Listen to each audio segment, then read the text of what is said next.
Bien, je vous propose qu'on débute parce que certains d'entre vous attendent depuis longtemps. Je pense que l'heure n'est plus au constat, l'heure est aux solutions. Et c'est ce qui a été présenté cet après-midi sur la base du rapport qui a été fourni par le professeur Carly et le député Thomas Mesnier. Je leur avais demandé une mission flash qui recenserait toutes les bonnes solutions trouvées dans les territoires pour améliorer la situation des services d'urgence, car il y a des services d'urgence qui fonctionnent bien, qui ne sont en tous les cas moins en difficulté que d'autres, qui ne sont pas en grève d'ailleurs. Et nous avons voulu nous appuyer sur ces expériences de terrain pour proposer un plan d'action global qui va donner à chaque territoire, à chaque établissement, ses leviers d'action. Le plan qui est présenté, ces 12 mesures, est la déclinaison pour les urgences du plan Ma Santé 2022. Il repose à la fois sur un renforcement de la proximité pour l'accès aux soins et sur le fait qu'on doit faire confiance au territoire et que chacun doit trouver sa propre organisation.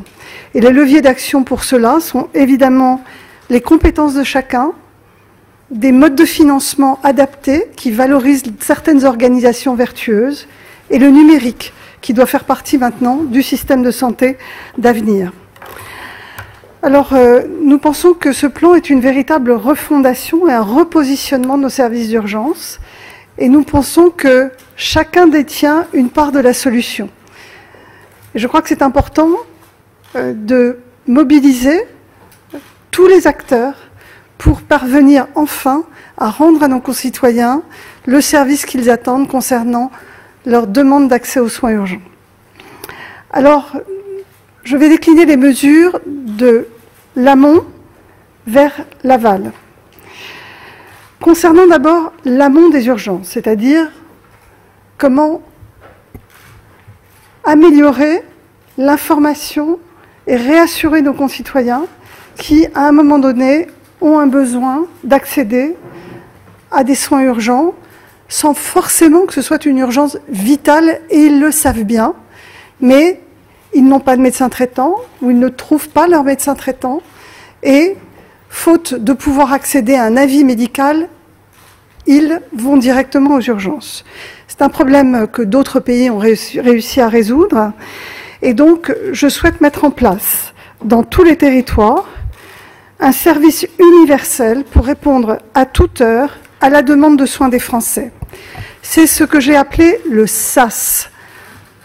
Je crois que ça permet à chacun de visualiser le SAS en amont des urgences. Ça veut dire service d'accès aux soins. Je pense que c'est facile à retenir. Ce service sera accessible par téléphone et en ligne.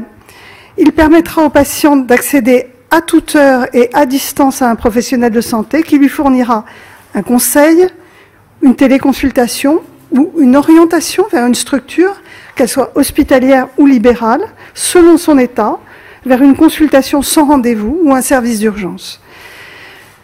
Ce SAS n'existe pas. Il faut le créer avec les médecins libéraux, avec la régulation médicale des services hospitaliers, et donc sa mise en œuvre va faire l'objet d'une concertation entre tous les professionnels de santé pour être opérationnelle à l'été prochain, c'est-à-dire l'été 2020. Et je donne 2 mois à l'ensemble des acteurs pour me proposer un modèle qui réponde à ce besoin des Français exprimé. La deuxième mesure vise à renforcer l'offre de consultation médicale sans rendez-vous en ville. Comme vous le savez, dans Ma Santé 2022, il est déjà proposé que la médecine libérale et plus généralement l'ensemble des professionnels de santé d'un territoire se structurent en communautés professionnelles territoriales de santé, ce qu'on a appelé les CPTS, et je vais demander à ces CPTS d'être l'interlocuteur pour l'hôpital, pour l'accès à des soins non programmés. C'est déjà dans leur mission, c'est financé par l'assurance maladie, et nous leur demanderons d'être au rendez-vous de cette structuration. Et j'annonce également la création de 50 nouvelles maisons médicales de garde Je rappelle que les maisons médicales de garde, ce sont des gardes assurées par les médecins libéraux. Je souhaite que ces 50 maisons médicales de garde se mettent en place dans les territoires où il y a des services d'urgence saturés, qui font l'objet de plus de 50 000 passages par an et dont on sait qu'on a besoin de pouvoir réorienter les patients vers la médecine libérale. Pour développer des consultations sans rendez-vous, il faut apporter aux Français les mêmes avantages dans ces consultations sans rendez-vous en médecine libérale que les avantages qu'ils trouvent dans la médecine d'urgence. Il faut d'abord que ces consultations sans rendez-vous soient accessibles en transport sanitaire urgent, sans qu'elles aient à faire des avances de frais. Il faut que ces plages horaires de consultation sans rendez-vous de garde proposent le tiers payant, donc sur l'horaire de garde, et qu'elles puissent offrir aux Français des examens de biologie sur place. Je l'avais évoqué lundi dernier à Poitiers. Je pense qu'une des raisons de l'afflux dans les services d'urgence, c'est aussi la réponse immédiate à une inquiétude qui, de fait, est assurée par l'accès à des examens d'imagerie ou de biologie. Et nous savons d'ores et déjà que du matériel de biologie peut être disponible dans des maisons de santé, dans des cabinets libéraux. Et je vais demander aux biologistes aujourd'hui de nous aider à organiser ce service d'accès à une biologie simple dans le cadre des cabinets de médecins libéraux. La quatrième mesure est le développement de protocoles de coopération. C'est l'avenir.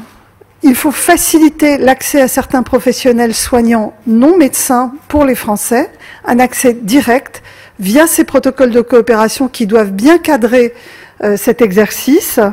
Et donc, je souhaiterais que les patients puissent être pris en charge, et nous allons l'organiser, par des soignants non médecins comme des kinésithérapeutes, par exemple, pour une simple entorse de cheville, ou des pharmaciens pour l'accès à des prescriptions simples ou à des examens simples.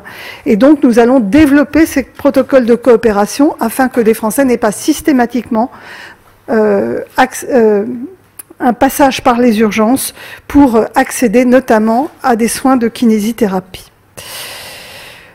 Pour désengorger les urgences, et c'est la mesure numéro 5, il faut éviter d'y aller quand ça n'est pas pertinent.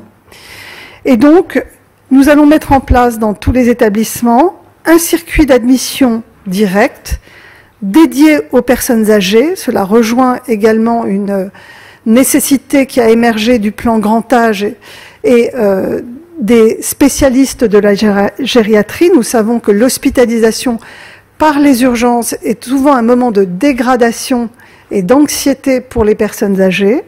Et donc nous souhaitons que tous les hôpitaux qui ont un service d'urgence mettent en place ces filières d'admission directe pour personnes âgées et contractualisent avec notamment les EHPAD pour que cette filière directe soit opérationnelle.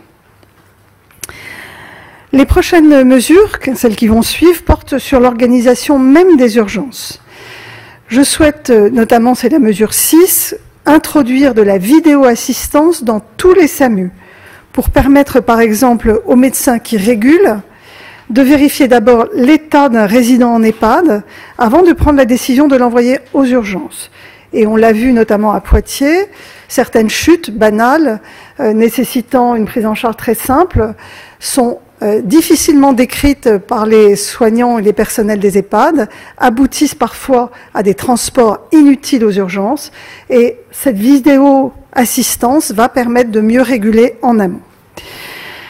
Mesure 7, nous souhaitons optimiser le temps de travail des urgentistes. Nous savons qu'ils sont peu nombreux aujourd'hui dans notre pays, même si les internes de médecine d'urgence vont bientôt terminer leur internat et se déployer sur le territoire. Mais nous souhaitons aussi mieux valoriser, mieux reconnaître les compétences des paramédicaux qui, notamment lorsqu'ils font de nombreuses années aux urgences, font des tâches auxquelles aujourd'hui ils n'ont pas été formés forcément en amont et pour lesquelles ils ne sont ni reconnus ni valorisés. Donc nous lançons une concertation dans les 2 mois qui viennent pour permettre la reconnaissance de différents types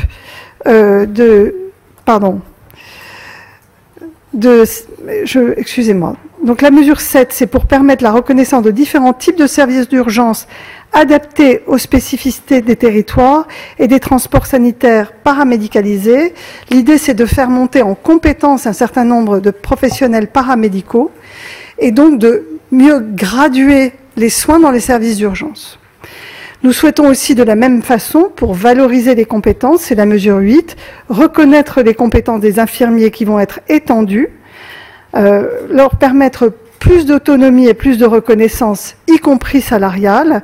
Et donc, j'ai souhaité annoncer la formation des IPA, infirmiers de pratique avancée, dans les services d'urgence. Mesure 9, elle est très attendue aussi dans les hôpitaux. C'est une mesure qui vise à réduire les dérives de l'intérim médical. Et les urgences souffrent aussi aujourd'hui de cet intérim qui prend de l'ampleur et qui parfois réduit les capacités des services à embaucher du personnel, tellement cet intérim est gourmand sur le plan financier. Donc les professionnels qui feront de l'intérim médical devront tous avoir une assurance de responsabilité individuelle et une attestation de non-cumul avec leur activité hospitalière. Il faudra surtout organiser de manière volontariste, et c'est ce que nous allons faire, un intérim effectué par des professionnels du secteur public à l'échelle du territoire, avec une rémunération supplémentaire associée. C'est-à-dire que nous allons organiser l'intérim hospitalier au sein d'un territoire. Mesure 10, afin de protéger les services des courses à l'activité, et parce qu'ils doivent se concentrer sur l'urgence vraie, nous allons revoir le financement des urgences sur une base plus forfaitaire afin qu'elle couvre mieux les besoins du territoire.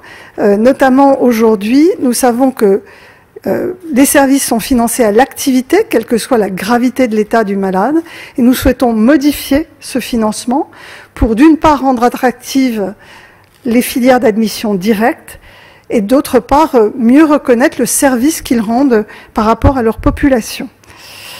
Donc cette modification de la tarification à l'activité des services d'urgence figurera dans le PLFSS.